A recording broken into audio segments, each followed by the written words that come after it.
Rian, goedemiddag. Het is een hectische week geweest. Kan je vertellen wat er gebeurd is na de laatste keer dat je de persconferentie naar Bayern München had en vandaag? Wat is er allemaal gebeurd deze week? I'll do the press conference in English today. I think it's a lot easier for especially me, but hopefully also for you guys to get the answers as you're looking for. Well, it's obviously been a week that has been busy. Unfortunately, not just on the football, which is for me the most important thing. We had an unbelievable win against Bayern Munich as a club and as a team last Wednesday. An unbelievable performance at the Group with probably the best experience in my time here at Final. The final supporters were unbelievable. So of course it would have been the best to talk just about football, but as we all know, with all the rumors that was out and all the different stuff around me and us, then of course there's been a lot of talks these last days. Obviously we had some good trainings on the pitch the other days as well, so we've been trying to keep the focus on why we're here, and that is the football. That's the players, it's the staff, it's the club, to stay professional and do our job. So we actually had a lot of good sessions on the pitch, but probably, as you also could imagine, a few talks here and there. Ja, donderdag heb je ook lang met de Kroes gesproken. Dan zijn de klokken ook gelijk gesteld. Voel je volgend vertrouwen wel vanuit Feyenoord wat betreft je positie? Yes, 100%. I cannot say it more clear than this. 100%. I feel 100% the support from the whole club and definitely Dennis also. We have a really good relationship, and it has been intact the whole time I've been here. We had a lot of talks, not just this week, but also the previous weeks and months. And I felt also before the game, definitely full support from Dennis, and we're all proactive in trying to get the consistency into the team. That's our main topic, because we know we can play football. We know we can pick up massive results. We already took a Super Cup this season. We picked up already 13 points in Champions League. We also had good wins in the league, but we have been inconsistent, and that's everybody's challenge at the moment, to get that consistency into the team. Ik mag nog één vraag stellen. Ik wilde ook graag eigenlijk over de wedstrijd hebben, maar deze moet ik ook stellen. Het gaat natuurlijk ook veel over onvrede in de technische staf. Wat kan je daarover zeggen? En is het misschien zo dat er een aanpassing komt in de technische staf? Wat hebben jullie daar over afgesproken? Yeah, well, I'll try to say it as clear as I can. There's been a lot of rumors. Obviously, I also seen it and heard it. I don't like it, and I will not comment on rumors, because it is rumors. And just in general, who I am as a person, I think Valentine was here the last time we had a press conference, and he asked me if I was angry. And this time I'm angry, yes. I'm angry to rumors. I don't think it's correct way to handle it.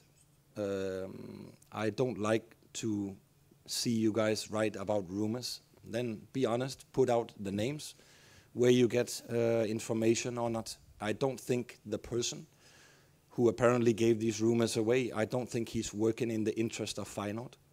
I'm working full-time for Feyenoord. I do all my decisions in the interest of the club. And Dennis de Kloese, for example, is exactly the same guy like me. All the hours he put in is in the interest of the club. And I don't think rumors like these, whether they're true or not, or in between, grey or black or white, or in between, doesn't matter. I do not think that these rumors are in the interest of the club. And that, I don't like it. On the other hand, of course, when there's a new staff coming in, working together with an existing staff, then of course there are challenges sometimes, just like players who has to adapt. My staff, the staff that was here, had to melt together, and it's normal. It takes time, but we have a good relationship. I think often you guys also see us on the pitch working together, see us on the sideline discussing, and staff members need sometimes not to fight, but to discuss about tactics or football or whatever. Again, in the interest of the club, in the interest of the players, how we can develop as a team. That is normal. If I had people around me who only said what Brian Priske would like to know, I would not develop the team. I would not develop as a coach as well. So I need different opinions, different ways of working. And that is the most important thing, in the interest of the club. But I do not do not like these rumors. I don't think it's the correct way to work. Sorry. We go to the front. Is this side? Yeah, we start here at the front. Yeah, we'll come to you. Thierry, ga je gang. Goedemiddag. Het gaat over dat gesprek met Kloeze. En je zegt, ik heb 100% steun, voel ik. Maar heb je dat de hele tijd gevoeld? Of was er ook wel twijfel? No, I felt it the whole time. So I was also surprised to see the rumors on the match day. En over John de Wolf. Dan zien we jullie vanmorgen op het trainingsveld. Grote lach. Is die lach er ook altijd geweest? Of zijn er toch inderdaad challenges? En zo ja, hoe zien die eruit? No, but again, I think you guys have to see the big picture. You know, we have a big staff, a large staff, with different personalities, with different persons, different coaches, and we all have a good relationship with each other, and that's also why you have seen the results over the last 7 months. Good results, less, and that's also due to the staff that we have. So we have a good relationship with all the staff members. So yeah, I don't know how to say it more clear than, yeah, I don't like these rumors coming out because I don't think it's correct, and I don't think it's in the interest. Just like players, yeah, we don't have to be the best friends with each other, and it's the same with the staff. Some people you maybe have a better connection with than others, but at the end of the day, we work together in the interest of the club, and I think that's also the result that hopefully you guys have seen and also were witness to against Bayern Munich. En ben je niet bang dat dit hele riedeltje weer opnieuw gaat op het moment dat je verliest? In some aspects, yes. It is football, unfortunately, and that's why you guys are here. You'll definitely remind me and us. Oh, now you lose. How is the situation with the coach or staff or whatever? But as I said, with all the respect to you guys, I don't care about you guys. I care about Feyenoord. I care about the players. I care about the staff. And as I said multiple times, we are not happy with the position we have in the Eredivisie. Punt. We're not happy with the results that we had in the Eredivisie, for sure. But there's a lot of good things going on with this group and with these players, not just in Champions League, but overall, also in the Eredivisie. I hope that you guys also seen that we played quite a lot of good games. We haven't been able to get the results that we maybe deserved or get the small details on our side, but we actually played to more points that we have. That is the challenge for us, that we need to break this code and to be able to get more wins, because that is the expectations of Feyenoord. Simple. That is quite simple. But sometimes, I told you a lot of times, it is my job not just to look at the results, but to look at the performances, to look at the development of the team and of the club. And in that aspect, I'm quite positive. Not just the results in Champions League and the performances in Champions League, but also players like Haj Musa. You guys, you didn't know who he was almost when he came in this summer. And we and I and the staff players have been able to develop players like Anis, players like Igor taking the next step. Reed has been playing a lot of minutes in the Eredivisie. So, you know, there's a lot of good things going on. And unfortunately, that is when you're a top club, yeah, you base your conclusions on the results, and that's fair enough. That's my job to live with it. Dank u. Dennis, Rijmond. Hi, goedemiddag. Hi. Gebruik jij de boosheid die je hebt, en misschien is dat bij de spelers ook wel zo, kun je dat ook ten positieve gebruiken? Dat er daardoor juist nog meer vuur in komt, dat je wat stabieler kan gaan presteren, ook juist vanuit deze situatie? Yeah, good question. Yeah, Dennis, I don't know what to answer. I think you saw what we are capable of as a team last Wednesday, what these players are capable of. So I think we have what we need, but as I said, we need to be consistent, and that's the biggest challenge. For sure, there's something we can take along from this last week as a club and as a team, as a staff, as a group, how we need to get closer to each other, how we need to understand each other better in some elements. I think we can use that, those misunderstandings or whatever that has been between us. Then for sure we had some good talks this week as well. So for sure this is a moment to get even closer as a team, staff, group, club, and hopefully we all can take something along from this. Because, as I said in the beginning, this is definitely not in the interest of Feyenoord.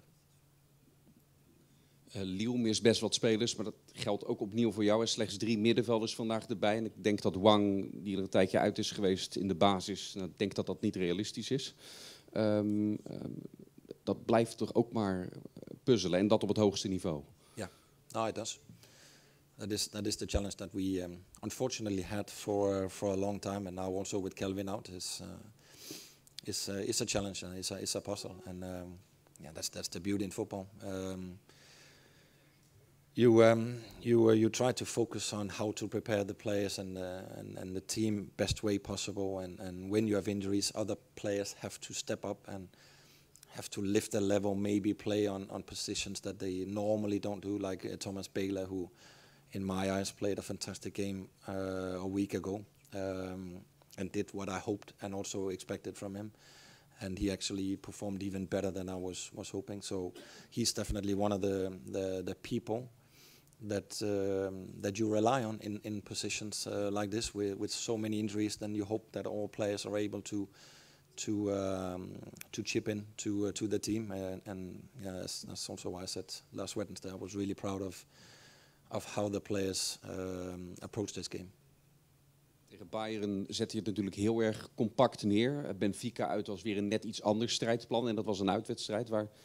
Waar gaan je gedachten naartoe om Lille te bestrijden? Want die hebben natuurlijk ook geweldig goed gedaan. Bijvoorbeeld tegen Real Madrid. Dus wat gaat het strijdplan zijn? Yeah, there's no doubt. We have big respect for Lille. We've seen a lot of games with them, and they done really well, beating Real Madrid, for example. So we know they got individual quality. It's a physical team also. They're strong on transitions, and they got some, as I said, good individual quality. Especially David up front is a really good striker. So we need, like Bayern, we need to defend really well. When we don't have the ball, we need to be quite compact. We need to be aggressive for sure in the duels. We need to win the 1-against-1 situations we maybe have on the side. And then we have to try to play a little bit more than we did and were able to do against Bayern.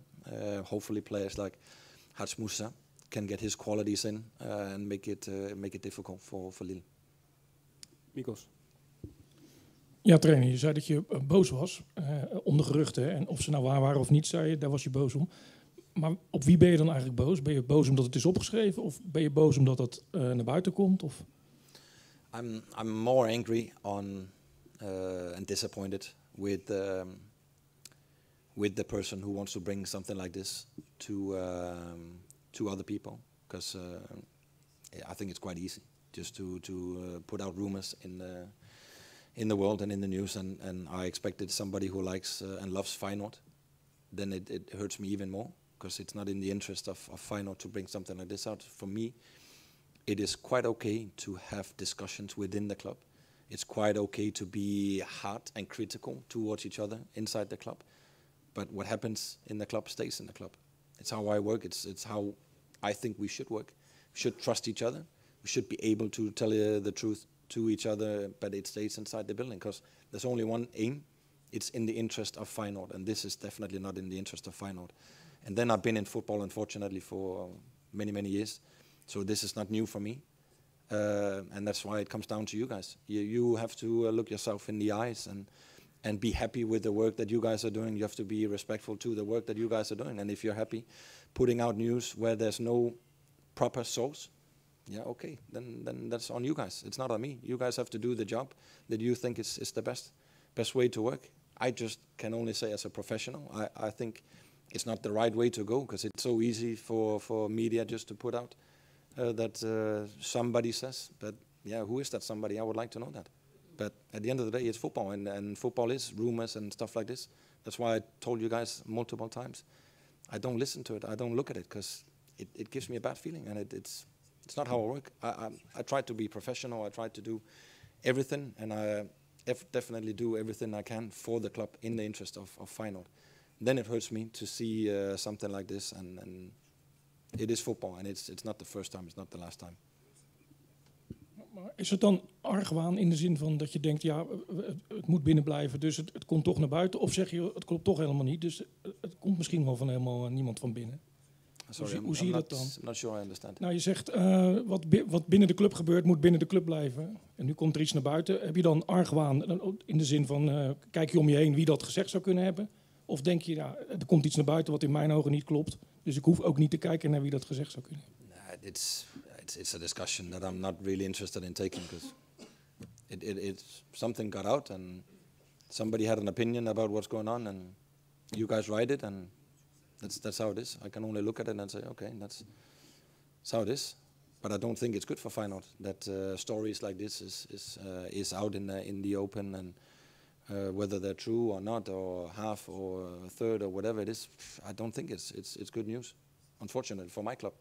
Maybe for you guys you think it's good news, I don't know. But yeah, as I said, I think I always try to be correct and to be honest as possible. And I think that's how it should be. But it is football.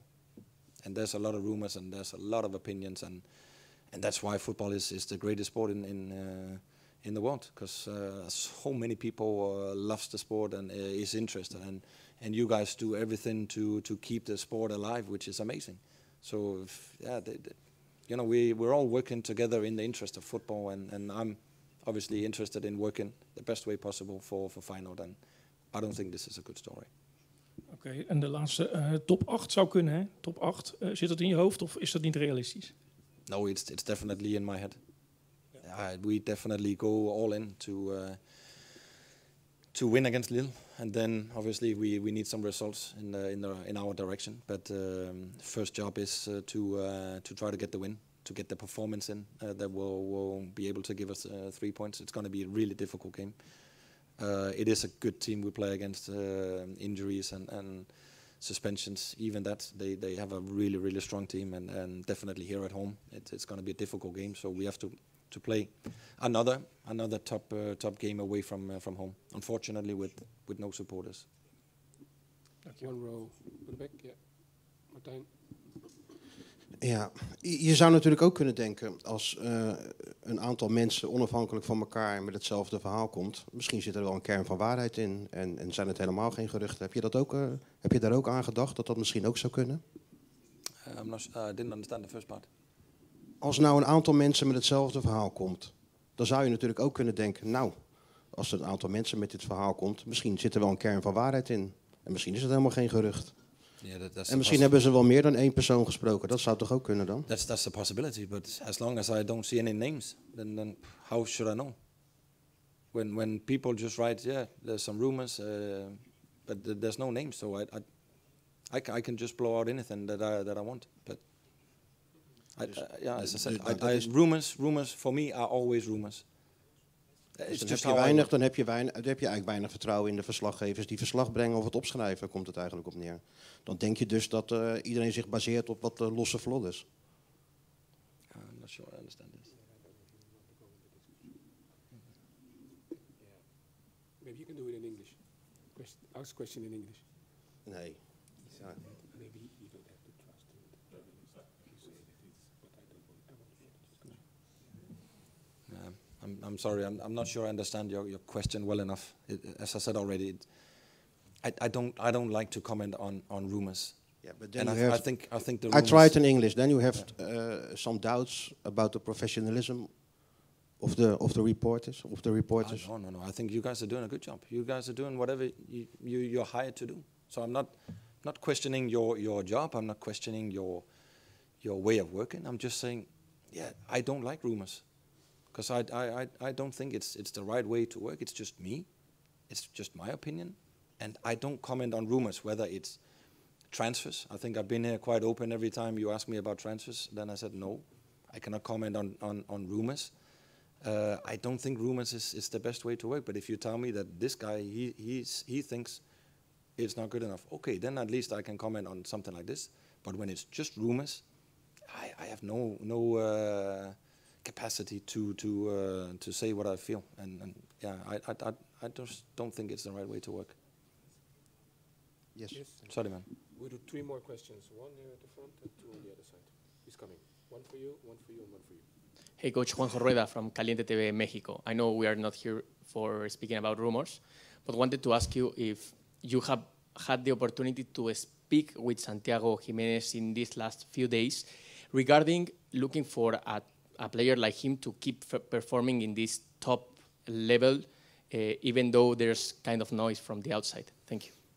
Yeah, I definitely tried to speak to not just Santi, but all the players, and for sure Santi is of course important, like the rest of them, and of course I also seen some things moving around Santi, but I think him, the rest of them, we always try to stay focused on the next job, and that is the game on Wednesday tomorrow against Lille, and that's the same with Santi. He's professional. He knows he has a job to do until something else happens. It's football life where you have to stay focused and do the job. Hi there, Remy Bouvres for AFP. First of all, welcome to Lille. Second, thank you for speaking in English. Much easier for us. Question, I just wanted to know your thoughts about the league phase. That's the first year the UEFA has put that has implemented that. More games, more suspense, or what are your take on all that? Thank you so much.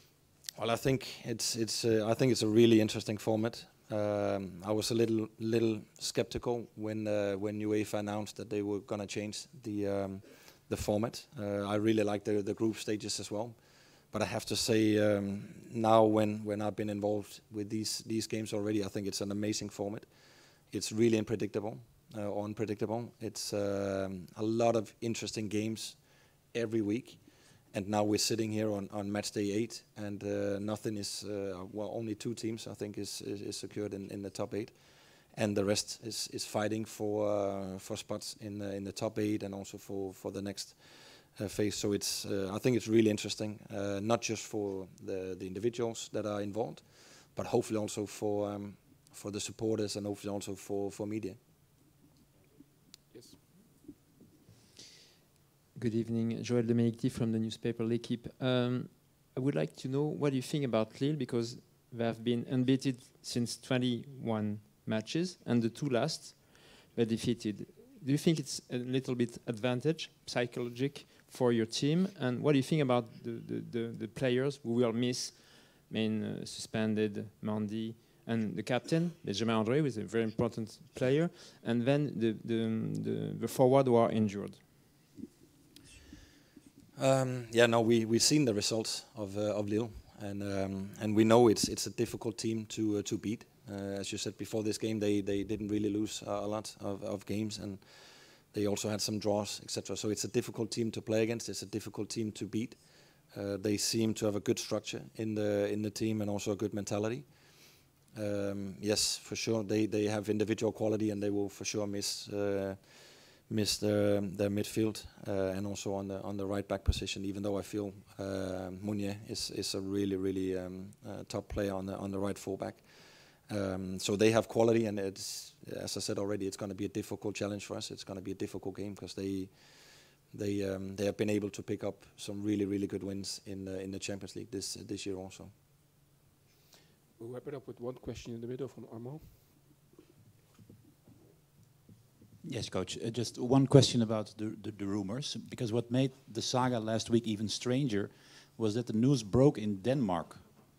There are not so many Danish people working at Feyenoord with you, your agent, maybe some people in your surroundings. Do you have any idea how these rumors started in your home country? Yes, I have an idea. Could you share that with us? No, of course I would not. But are they correct in what they wrote? Again, I don't comment on rumors. But it's extremely strange that a Danish newspaper brings news from Feyenoord, right? Yeah, it's good work. It's very good work.